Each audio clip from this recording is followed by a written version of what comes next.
आज हम विद्युत द्विध्रुव के कारण विद्युत विभव पढ़ेंगे। पहले एक बार विद्युत द्विध्रुव के बारे में थोड़ी सी और चर्चा कर लें, ताकि जब हम विद्युत विभव निकालें इसके कारण तो आसानी हो जाए, समझने में कोई दिक्कत ना आए। यहाँ पर चित्र में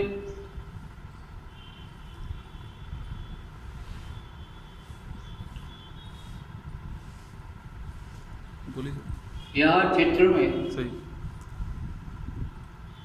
ए बिंदु पर प्लस क्यू आवेश और बी बिंदु पर माइनस क्यू आवेश दिया है और इनके बीच में अल्प दूरी है जिसे 2a से प्रदर्शित करा है। ए पर प्लस क्यू बी पर माइनस क्यू बने दोनों आवेश के परिमाण तो बराबर ही बराबर। हाँ, एक धन का है दूसरा ऋण का है, तो ऐसे दो आवेश जिनके परिमाण तो बराबर हो लेकिन विपरीत प्रकृति के हो और अल्प दूरी से विस्थापित हो, ऐसे आवेशों के जोड़े को विद्युत द्विध्रुव के नाम से पुकारते हैं। चित्र में विद्युत द्विध्रुव प्रदर्शित है और हम इस विद्युत द्विध्रुव के आघूर्ण की बात करेंगे, क्योंकि आघूर्ण बीच में आएगा। विद्युत द्विध्रुव का आघूर्ण जिसे P से प्रदर्शित करते हैं, ये द्विध्रुव आघूर्ण होता है किसी एक आवेश का परिमाण द्विध्रुव के किसी एक आवेश का परिमाण और दोनों आवेशों के बीच की दूरी के गुणनफल को हम द्विध्रुव आघूर्ण के नाम से पुकारते। फिर से एक बार देख लें, द्विध्रुव आघूर्ण किसे कहेंगे? विद्युत द्विध्रुव के किसी एक आवेश का परिमाण और दोनों आवेशों के बीच की दूरी के गुणनफल को उस विद्युत द्विध्रुव का आघूर्ण कहते हैं, विद्युत द्विध्रुव आघूर्ण कहते हैं, डाइपोल मोमेंट के नाम से पुकारते हैं। ये जो द्विध्रुव आघूर्ण ये सदिश राशि है, सदिश राशि जिसे हम सदिश के रूप में भी प्रदर्शित कर सकते हैं। तो इसका सदिश रूप हो जाएगा वेक्टर फॉर्म में सदिश P बराबर Q इंटू 2 और ये सदिश A लिख दिया। इनका आवेश तो अदिश राशि, तो आवेश के ऊपर तो तीर का चिन्ह आएगा नहीं। और ये जो न्यूनतम दूरी असल में विस्थापन है एक आवेश का दूसरे आवेश से, इसे सदिश A से प्रदर्शित कर दिया। अभी सदिश राशि तो इसमें इसकी दिशा भी होगी। विद्युत द्विध्रुव आघूर्ण की जो दिशा होती है ये ऋण आवेश से धन आवेश की ओर होती है। चित्र में B बिंदु पर माइनस Q आवेश और A पर प्लस Q आवेश है। द्विध्रुव आघूर्ण की दिशा B से A की ओर हो जाएगी, अर्थात माइनस Q से प्लस Q की ओर हो जाएगी। ये द्विध्रुव आघूर्ण की दिशा की बात कर दी हमने। तो सदिश राशि है, इसकी दिशा ऋण आवेश से धन आवेश की ओर होती है और इसका मात्रक लिखे हम तो हम लिख सकते हैं आवेश Q आवेश है और आवेश का ऐसा ही मात्रक कूलाम होता है। और आगे ये जो दूरी है जिसे हमने सदिश A लिखा हुआ है ये मीटर हो गई, दूरी का मात्रक ऐसा ही मात्रक मीटर होता है। तो द्विध्रुव आघूर्ण का मात्रक होगा ऐसा ही मात्रक कूलाम इंटू मीटर हो जाएगा। सीजीएस मात्रक स्टैट कूलाम इंटू सेंटीमीटर हो जाएगा। सीजीएस मात्रक स्थैत कूलाम गुणित सेंटीमीटर हो जाएगा। ये मात्रक देख लिया अपन ने। और कूलाम को सी से प्रदर्शित करते हैं, कैपिटल सी। ये वैज्ञानिक का नाम है और एक ही लेटर में प्रदर्शित करना, इसलिए कैपिटल सी से। और मीटर ये दूरी है, इसको स्मॉल एम से प्रदर्शित करना पड़ता है संकेत प्रणाली के अनुसार इसको। तो मात्रक कूलाम इंटू मीटर को सी इंटू एम हम लिख सकते हैं यहाँ पर। और इसका विभव सूत्र भी हम लिख सकते हैं। कूलाम का एम्पीयर इंटू टाइम 80 होगा और मीटर लंबाई तो एल हो जाएगा। इस प्रकार से इसका मात्रक हो जाएगा ATL, ये इसका विभव सूत्र हो जाएगा। दृढ़ आघूर्ण का विभव सूत्र ATL है, कूलाम का AT है।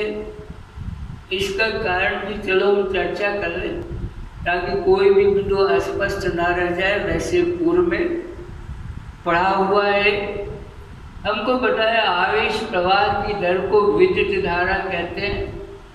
माने विद्युत धारा I बराबर Q/T होता है। Q माने आवेश है और कौन सा आवेश, जो T समय में प्रवाहित हुआ है किसी चालक। तो I बराबर Q/T होता है। I धारा है, धारा को A से प्रदर्शित करते मूल मात्रक के रूप में। आवेश को कूलाम में हम इसको C से प्रदर्शित करते, टाइम को T से प्रदर्शित करते, तो कूलाम बराबर A इंटू T हो जाएगा। यही मैंने लिखा है, कूलाम के स्थान पर AT लिखा है और M मीटर है, इसको L लिखा है। यहाँ पर हमने देख लिया ये जो विद्युत विभव आघूर्ण है जिसका SI मात्रक कूलाम इंटू मीटर है। सीजीएस मात्रक स्थैत कूलाम इंटू सेंटीमीटर होगा और इसका विभव सूत्र ATL होगा। इसकी हमको बीच में जरूरत पड़ेगी, इसलिए हमने पहले इसका रिवीजन कर लिया। और एक बात जो हमने भी पढ़ी हुई है, किसी आवेश से और कुछ दूरी पर अगर विद्युत विभव का समीकरण हम लिखना चाहें तो हमने निकाला हुआ है विद्युत विभव V बराबर 1/4πε0 और आवेश बटे दूरी। यदि Q आवेश से R दूरी पर विभव ज्ञात करना हो, Q आवेश से R दूरी पर विभव ज्ञात करना हो, तो Q आवेश से R दूरी पर विभव का फॉर्मूला है V बराबर 1/4πε0 Q/R। या एप्सिलॉन 0 का इस्तेमाल करा है क्योंकि यदि आवेश और जिस बिंदु पर विभव निकालना है उसके बीच में निर्वात या वायु है तो विद्युतशीलता एप्सिलॉन 0 से प्रदर्शित करते हैं। तो Q आवेश से R दूरी पर विद्युत विभव होगा V बराबर 1/4πε0 Q/R। और SI पद्धति में मात्रक लिखना पड़ेगा इसका, जिसे हम वोल्ट लिखेंगे इस प्रकार से। लेकिन ये लिखते समय आवेश को कूलाम में व्यक्त करना जरूरी है और R माने दूरी को मीटर में व्यक्त करना जरूरी है, तब V का मात्रक वोल्ट होगा। अब यहाँ अपन देख लें, इस जानकारी के आधार पर हमको विद्युत विभव के कारण विद्युत विभव पढ़ना है। पहला अक्षीय स्थिति में, अक्षीय स्थिति को एंड ऑन पोजीशन के नाम से भी पुकारते हैं। अक्षीय स्थिति एंड ऑन पोजीशन, यहाँ पर मैंने दो बिंदु लिए, एक A बिंदु एक B बिंदु है। A पर मान लो -Q आवेश है, B पर +Q आवेश है और इन दोनों के बीच की दूरी, इसको कुछ मान लिया, माना कि 2a इन दोनों के बीच की दूरी है। तो ए बी ये द्विध्रुव का अक्ष कहलाएगा, एक्सिस कहलाएगा। ए बी को मिलाने वाली जो रेखा है ये इस द्विध्रुव का अक्ष कहलाएगी। और अक्ष को हम आगे तक बढ़ा दें, इस अक्ष पर कहीं पर कोई पी बिंदु है, इस पी बिंदु पर हमको इस विद्युत द्विध्रुव ए बी के कारण विद्युत विभव की गणना करनी है। चलिए हम देखते हैं फिर से एक बार विद्युत द्विध्रुव ए बी विद्युत द्विध्रुव है। यहाँ पर ए बिंदु पर माइनस क्यू, बी पर प्लस क्यू आवेश है और ए और बी को मिलाने वाली रेखा जो आगे तक हमने बढ़ा दी है ये इस द्विध्रुव का अक्ष कहलाती है। अक्ष पर कहीं पर कोई पी बिंदु है, इस पी बिंदु पर हमको इस द्विध्रुव के कारण विद्युत विभव ज्ञात करना है। तो चलिए हम पहले देखें, ये जो बी पर प्लस क्यू आवेश है इससे पी तक की दूरी, तो द्विध्रुव के मध्य बिंदु से और पी तक की दूरी कुछ हमने आर मान ली है। तो दूरी बी पी बराबर आर माइनस ए हो जाएगी। बोर्ड पर इसको मैं और स्पष्ट कर दूं। ये जो दूरी बी पी है, बी पी बराबर आर माइनस ए हो जाएगी, इसकी हमको जरूरत पड़ेगी आगे। और ए बी बराबर आर प्लस ए हो जाएगी। अब देखें बी बिंदु पर प्लस क्यू आवेश के कारण और पी बिंदु पर विभव के कारण, पी बिंदु पर विभव बराबर हमने देखा आवेश बटे दूरी 1/4πε0, आवेश बटे दूरी। इस सूत्र का इस्तेमाल करेंगे हम। बी पर प्लस क्यू आवेश के कारण पी पर विभव आ जाएगा।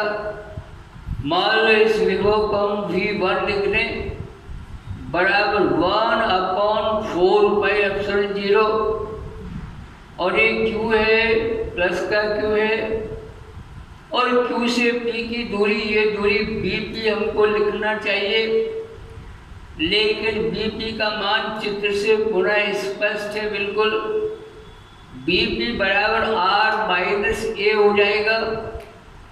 BP को R माइनस ए से प्रदर्शित करेंगे यदि, तो संबंध आएगा V1 बराबर 1/4πε0 और Q बटे R माइनस ए।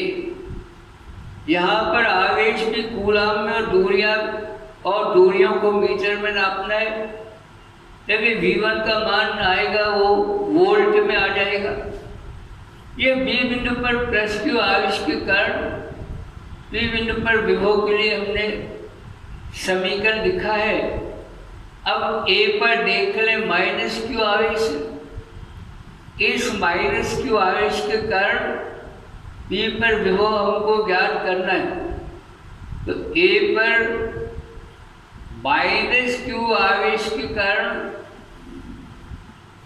और बी बिंदु पर विभव हम उसी समीकरण से लिख सकते हैं जैसा यहाँ है। विभव बराबर 1/4πε0 आवेश बटे दूरी, इसका इस्तेमाल करेंगे तो आ जाएगा V2 बराबर 1/4πε0 और अब माइनस क्यू आवेश है तो आवेश के स्थान पर माइनस क्यू लिखना चाहिए हमको और बटे में आवेश से पी बिंदु की दूरी माइनस क्यू से पी बिंदु की दूरी AP है अपॉन AP लिखना चाहिए हमको, परंतु AP जैसा चित्र से स्पष्ट है AP बराबर R प्लस A हो जाएगी दूरी।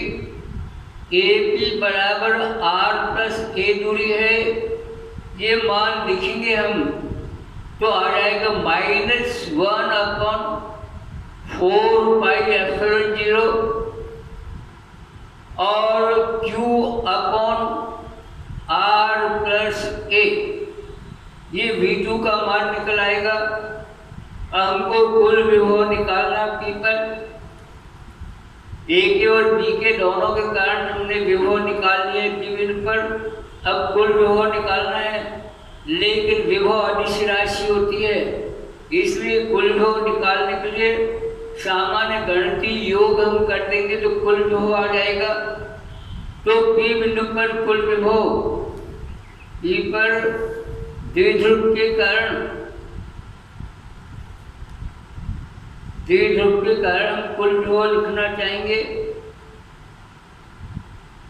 तो आ जाएगा कुल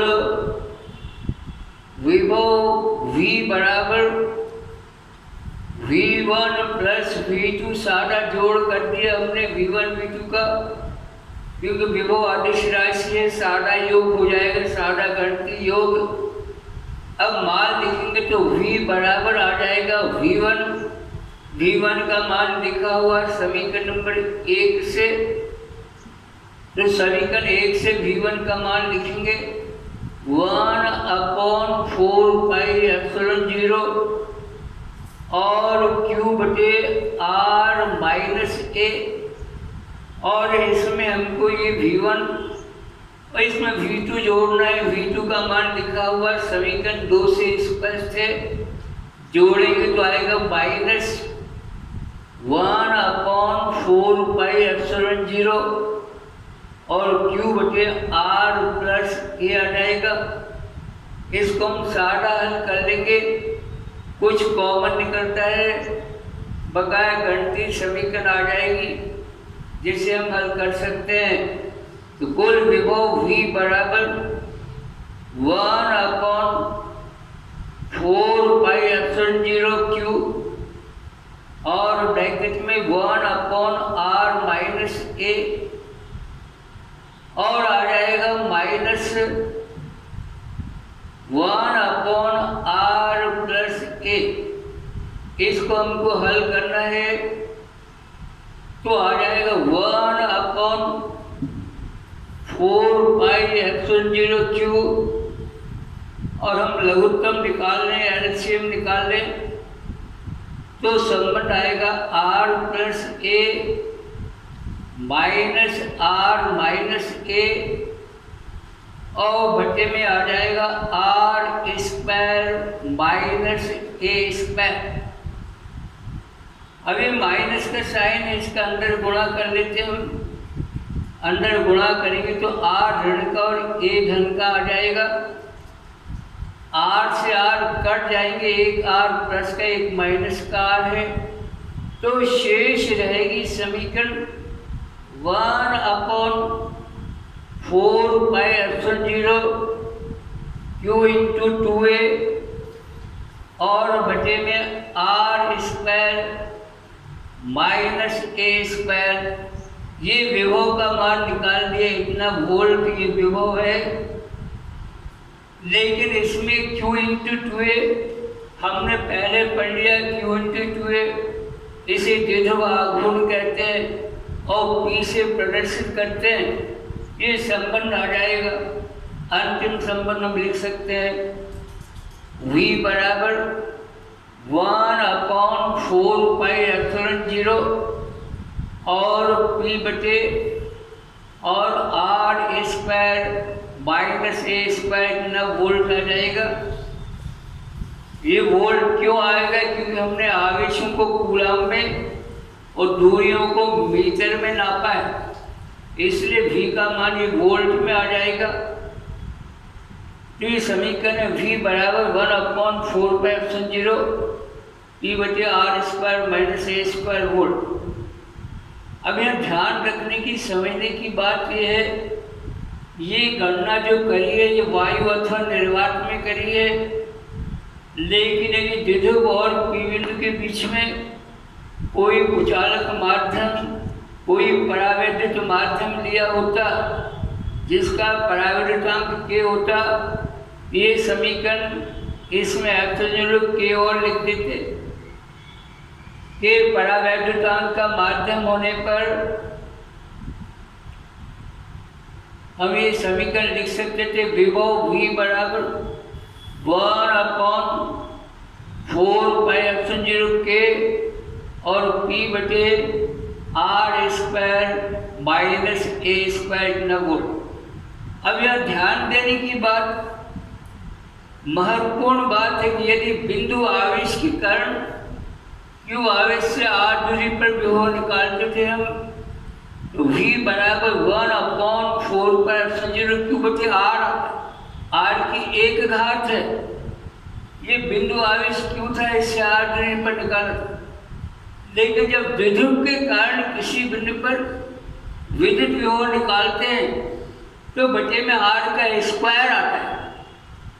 अगर आर का मान बहुत अधिक हो ए से, माने अगर ए को नगण्य मान सके, तो V बराबर 1/4πε0 और P बटे आर स्क्वायर आ जाएगा, के बराबर 1 होने पर। तो यहाँ पर V का मान R की वर्ग के व्युत्क्रमानुपाती। द्विध्रुव के कारण किसी बिंदु पर जो द्विध्रुव विभव होता है, द्विध्रुव के कारण किसी बिंदु पर अक्षीय स्थिति में जो विभव होता है, वो विभव दूरी के वर्ग के व्युत्क्रमानुपाती होता है। और बिंदु आवेश से किसी दूरी पर निकाले हम तो केवल दूरी के एक घात के व्युत्क्रमानुपाती होता है। ये बात ध्यान रखने की बात है।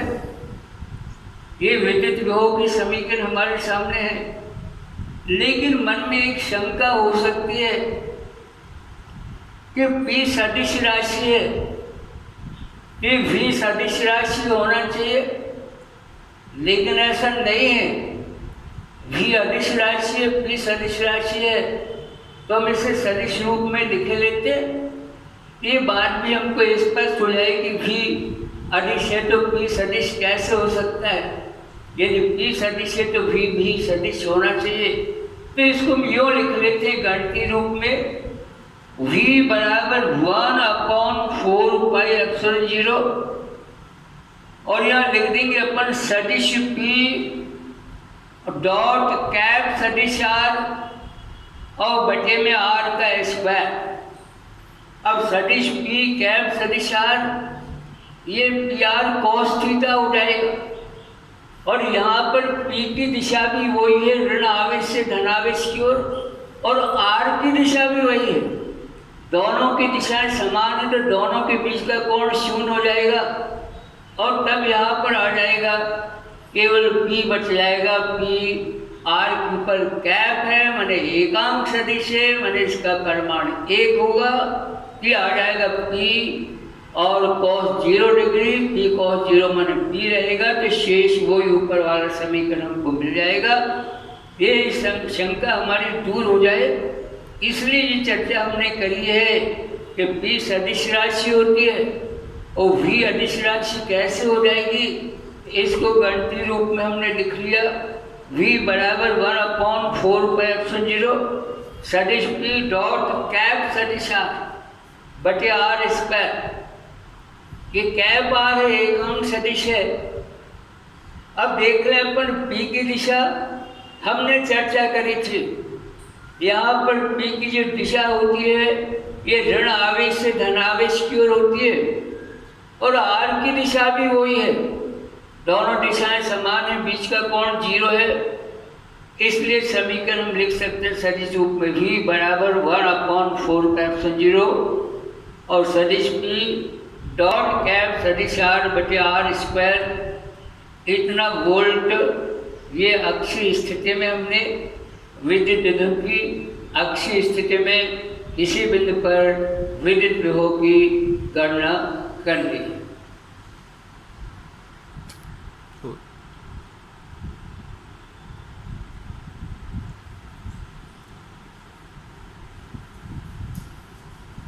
निरक्षीय स्थिति में विद्युत विभव के कारण किसी बिंदु पर विद्युत विभव की हम गणना करेंगे।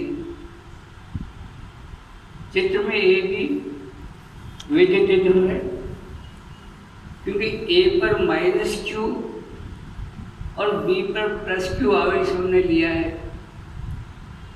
ये कोई अनिवार्यता नहीं है, हम बी पर -q और ए पर +q भी ले सकते थे। ए और बी दोनों बिंदुओं के बीच की दूरी को 2a से प्रदर्शित कराएं। ये आवेश हम कूलाम में और दूरियों को मीटर में हम व्यक्त कर रहे हैं।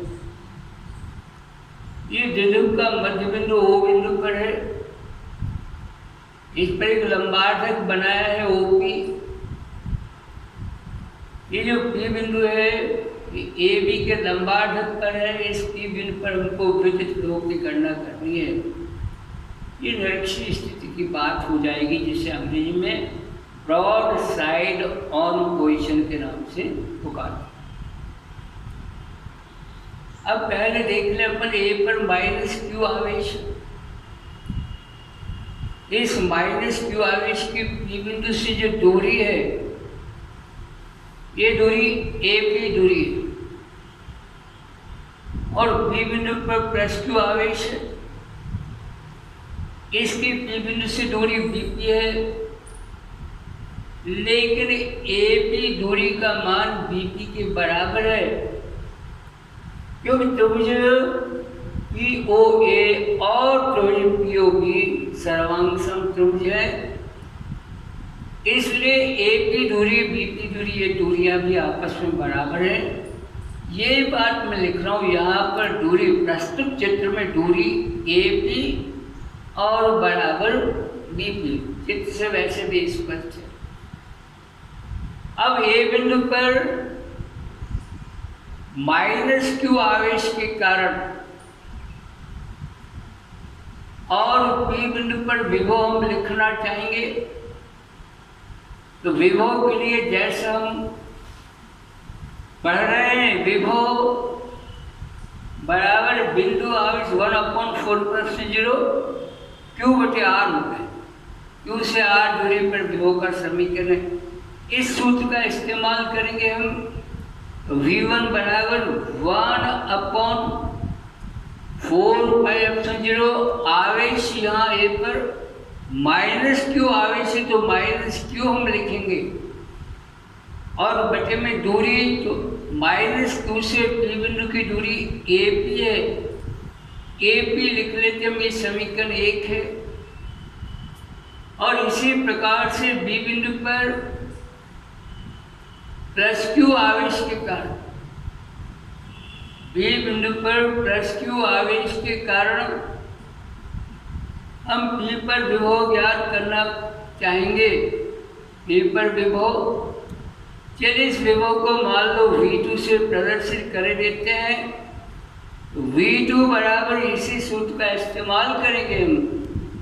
V2 बराबर 1/4πε0 और आवेश बटे दूरी, यहाँ पर आवेश +q है तो +q लिखेंगे और इस आवेश से P बिंदु की दूरी BP है तो बटे में BP लिखेंगे। समीकरण 2 हो गई। अब A के कारण विभव हमने निकाल लिया। समीकरण 1 उस विभव को प्रदर्शित करती है और B पर +q के कारण भी P पर विभव निकाला है। ये विभव V2 समीकरण 2 के द्वारा प्रदर्शित है। अब P पर कुल विभव निकालें अपन। कुल विभव हमको पता है कि विभव अदिश राशि होती है, इसलिए जो कुल विभव होगा इन विभवों का सारा गणितीय योग होगा। तो हम लिख सकेंगे V बराबर V1 और प्लस V2। ये कुल विभव आया P बिंदु पर, ये कुल विभव हमने निकाल दिया। ये समीकरण 3 रही। हम समीकरण 3 में समीकरण 1 और समीकरण 2 से मान लिख देते तो P पर विभव आ जाएगा। विभव V बराबर V1 बोर्ड पर लिखा हुआ 1/4πε0 -q/AP और प्लस V2 का मान भी लिखे लेते 1/4πε0 और q/BP लिखे लेते, लेकिन AP का मान BP के बराबर है। AP और BP बराबर है तो ये योग 0 हो जाएगा तो V बराबर 0 आ जाएगा। इस प्रकार से निरक्षीय स्थिति में किसी बिंदु पर विद्युत विभव का मान 0 होता है। विद्युत द्विध्रुव के कारण निरक्षीय स्थिति में किसी बिंदु पर विद्युत विभव का मान 0 होता है। ये गणना करते समय हम ये मान के चल रहे कि ए बी जो आवेश और पी बिंदु, इनके बीच में वायु या निर्वात है, कोई दूसरा माध्यम नहीं है। यदि के परावर्तनांक का माध्यम भी होता तो जहाँ पर एप्सिलॉन 0 है इसके साथ में के और लिख देते, तो भी कुल मिला के जो कुल विभव होता पी बिंदु पर उसका मान 0 नहीं होता। ये हमने निरक्षीय स्थिति में किसी बिंदु पर विभव की गणना कर दी है। हमने 2 स्थितियों में विद्युत द्विध्रुव के कारण विद्युत विभव निकाले हैं। अक्षीय स्थिति में किसी बिंदु P पर विद्युत विभव V1 बराबर 1/4πε0 P/r²। ध्यान रहे यहाँ पर विद्युत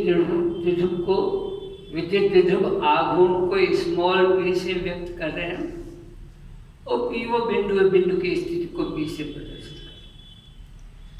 लेकिन अक्षीय स्थिति में जो हमने विभव निकाला था, तुम सावधानी से देख रहे हो, बड़ा रोचक बात, बड़ी इंटरेस्टिंग बात भी है। अक्षीय स्थिति में विभव निकाला था तो ये जो द्विध्रुव का अक्ष है इसके बीच में माने बीपी के बीच में और एबी के बीच का कोण 0 कोण था। बी को पी से मिलाने वाली रेखा और ए को बी से मिलाने वाली रेखा, इनके बीच का कोण थीटा बराबर 0 था। दूसरी जब निरक्षीय स्थिति निकाली थी हमने, इसमें पी बिंदु इस द्विध्रुव के अक्ष के लंबवत है, माने द्विध्रुव के बीच की दूरी और पी बिंदु को द्विध्रुव के अक्ष पर मिलाने वाली रेखा, इनके बीच का कोण 90 डिग्री था। इस बार हमको तीसरी स्थिति पढ़नी है। ये थीटा बराबर 0 है, ये थीटा 90 है, लेकिन बिंदु तो कहीं भी हो सकता है। जरूरी नहीं कि पी बिंदु केवल अक्ष पर हो, ये भी जरूरी नहीं है कि पी बिंदु केवल द्विध्रुव के अक्ष के लंबवत हो, ये किसी और कोण पर भी हो सकता है। अब ऐसी तीसरी स्थिति पढ़ना चाहेंगे जहाँ पर पी बिंदु ना तो ठीक से द्विध्रुव के अक्ष के ऊपर है और ना ठीक से द्विध्रुव के लंबार्धक पर है। ये तीसरा चित्र मैंने बनाया हुआ है। ए भी विद्युत द्विध्रुव है, ए पर -q, बी पर +q आवेश है। ये दोनों आवेश परिमाण में बराबर होना चाहिए, दोनों q और q है, लेकिन एक धन का एक ऋण का होना चाहिए, इसलिए एक +q आवेश एक -q आवेश। और ये केंद्र को पी बिंदु से जोड़ दिया, पी बिंदु जिस पर हमको विद्युत विभव ज्ञात करना है। इस द्विध्रुव के कारण विभव ज्ञात करना है, वो बिंदु P है। हमने OP को जोड़ दिया। इस बार O को P से मिलाने वाली जो रेखा है वो द्विध्रुव के अक्ष के साथ ना तो 0 कोण बना रही है, ना 90 का कोण बना रही, कोई और कोण बना रही, माना कि P कोण थीटा कोण बना रही। अब देखें प्लीज, इसमें द्विध्रुव आघूर्ण जैसे P से प्रदर्शित करते हैं, यहाँ हम स्मॉल p से प्रदर्शित करेंगे कि कैपिटल P से हमने वो बिंदु प्रदर्शित कर लिया जिस पर हमको विभव ज्ञात करना, और द्विध्रुव आघूर्ण उसे स्मॉल p से प्रदर्शित तो करेंगे, लेकिन सदिश राशि है और सदिश में गुण होता है कि उसको उसके घटकों में बांट सकते। अदिश को घटकों में बांटा नहीं जा सकता। सदिश का गुण होता है उसे हम उसके घटकों में वियोजित कर सकते, उसको घटकों में बांट सकते। तो ए भी ये जो विद्युत द्विध्रुव है इसके ए बिंदु पर माइनस क्यू और बी पर प्लस क्यू है। इसका द्विध्रुव आघूर्ण जिसे सदिश स्मॉल पी से मैंने प्रदर्शित करा, इसकी दिशा ऋण आवेश से धन आवेश की ओर होगी, माने ए से बी की ओर इसकी दिशा हो जाएगी। इसको वियोजित करें हम, ये पी की दिशा हो गई, इससे थीटा कोण पर आर की दिशा में इसका घटक आ जाएगा पी कॉस थीटा, कोण की दिशा में कॉस थीटा घटक। तो प्लीज ओबी को मिलाने वाली रेखा की दिशा में पी का जो घटक आएगा वो पी कॉस थीटा हो जाएगा। और इसको दो भागों में वियोजित कर सकते हैं, दोनों घटक एक दूसरे के ठीक लंबवत भी होते हैं। एक लंबवत, तो ओबी के लंबवत हमने एक और ये रचना बना ली, रेखा बना ली है। ये जो ओबी के लंबवत हमने बनाई है इसका नाम कुछ रख देता हूं मैं, चलो ए डैश बी डैश नाम रख लेते। इस दिशा में पी का घटक, तो ओबी की दिशा में पी कॉस थीटा, तो इसकी लंब दिशा में पी साइन थीटा होगा। घटक दो ही होते, एक कॉस थीटा घटक, एक साइन थीटा घटक। तो ओबी की दिशा में पी कॉस थीटा आ जाएगा, इसके लंबवत ए डैश बी डैश दिशा में पी साइन थीटा घटक। अब देखिए अपन, बड़े इंटरेस्टिंग बात है, ओ से और पी पर, ओ के कारण पी पर विभव निकाले हम। तो ये जो स्थिति अक्षीय स्थिति हो गई, और अक्षीय स्थिति का सूत्र मैंने लिखा हुआ है। तो ओपी के लिए ये पी कॉस थीटा जो घटक है इसके लिए पी बिंदु अक्षीय स्थिति में पड़ेगा। पी कॉस थीटा घटक के लिए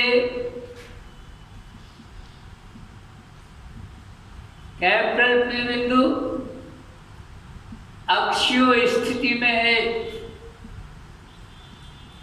और अक्षीय स्थिति में है तो अक्षीय का सूत्र लग जाएगा, बोर्ड पर लिखा हुआ V1 बराबर और 1/4πε0, और P के स्थान पर हमको P cos थीटा लिखना पड़ेगा, और बटे में R का स्क्वायर लिख देते। ये समीकरण नंबर 1 आ गई। यहाँ R का मान हमने A की तुलना में बहुत अधिक माना है, R is much greater than A, इसलिए यहाँ पर R का स्क्वायर नीचे लिख लिया है। तो V1 बराबर वही सूत्र जो पहले हमने निकाला हुआ, V1 बराबर 1/4πε0 P/R। फिर एक बार P cos थीटा क्यों करा हमने, क्योंकि P cos थीटा घटक के लिए P बिंदु अक्षीय स्थिति में, इसलिए हमने अक्षीय स्थिति का फॉर्मूला लगा दिया।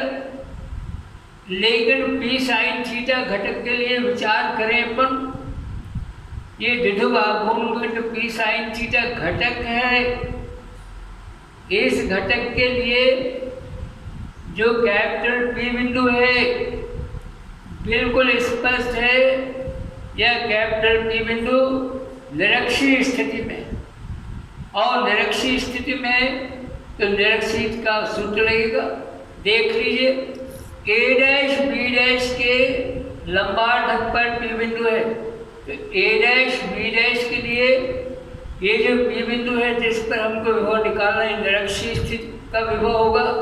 लेकिन निरक्षीय स्थिति में विभव का मान 0 होता है, इसलिए ये जो दूसरी स्थिति ए डैश बी डैश है, इसके कारण पी बिंदु पर जो विभव आएगा, इस स्थिति में P पर विभव तो हमको पता है V2 बराबर 0 हो जाएगा।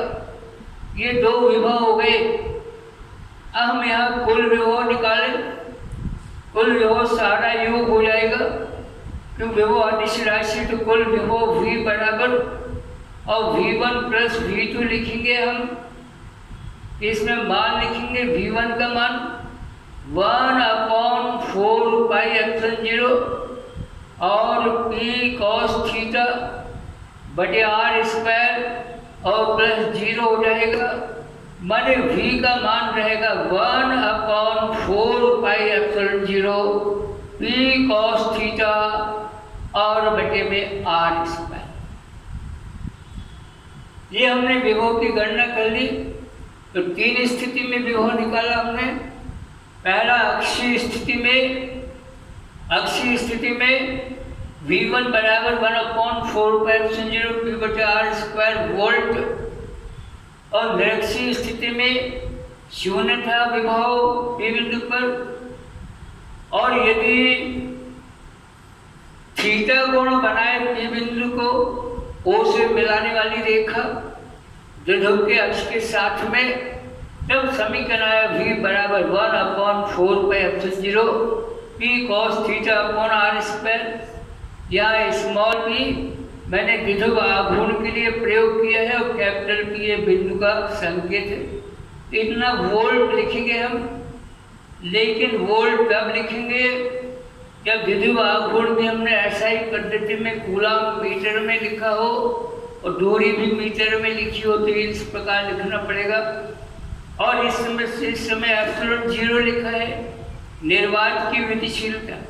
लेकिन अगर AB और P के बीच के स्थान में कोई माध्यम भरा हो, कोई कुचालक माध्यम भरा हो, कोई परावैद्युत माध्यम भरा हो जिसका परावर्तांक K हो, यहाँ पर हम K और लिख देंगे तो संबंध आएगा 1/4πε0 P cos थीटा बटे R स्क्वायर, इतना वोल्ट।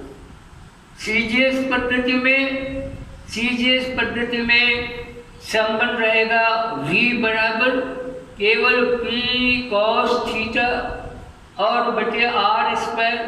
यदि कोई माध्यम लिया हुआ तो K लिख देंगे हम, और अगर माध्यम नहीं है कोई वायु या निर्वात शक्ति बराबर 1, तो CGS पद्धति में P cos थीटा बटे R स्क्वायर इतना स्थित वोल्ट ये CGS पद्धति में समीकरण हो जाएगा। इस प्रकार से हमने विद्युत ध्रुव की जितनी भी संभव स्थितियां हैं उस प्रत्येक संभव स्थिति में विद्युत विभव की गणना करिए।